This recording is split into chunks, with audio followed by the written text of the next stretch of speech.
পঞ্চগড়ে শিক্ষামন্ত্রীর পদত্যাগের দাবিতে একদল শিক্ষার্থীরা বিক্ষোভ মিছিল করেছেন।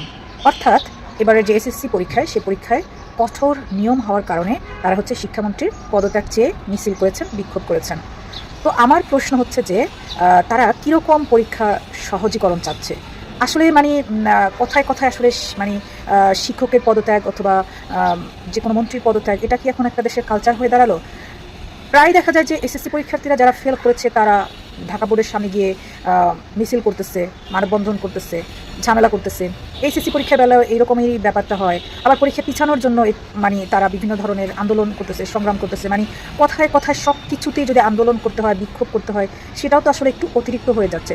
তো এজন্য আসলে শিক্ষার্থীদের বলবো যে শিক্ষা পদ্ধতিটা আসলে একটা ভালো লেভেলে পৌঁছাতে হলে অবশ্যই একটু কঠোর তো হতেই হয়। তো ঠিক কতটা কঠোর হওয়ার কারণে তারা এই আন্দোলনটা করলো?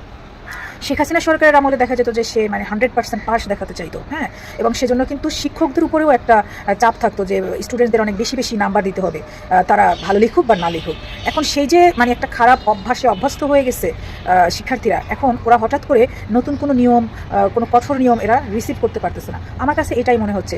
কিন্তু এটাই হওয়া উচিত যে শিক্ষার্থীরা আসলে পরীক্ষা দেবে পরীক্ষার মতো, পড়াশোনা করে তারা পরীক্ষা দিতে আসবে, জ্ঞান অর্জন করে পরীক্ষা দিতে আসবে। কিন্তু তারা যদি সব কিছু এখন এত সহজটাই পেতে চায় যে পড়াশোনা করতে হবে না, আর এই ব্যাপারেও তারা সবাই মিলে একজোট হয়ে আন্দোলন করতে হবে, এটাও কিন্তু ঠিক না। একজন শিক্ষক হিসেবে আমি জাস্ট আমার মতামত দিলাম, আমার মতামতের সাথে সবার মতামত মিলতে হবে এমন কোনো কথা নাই, বাট এটা আমার একটা মতামত।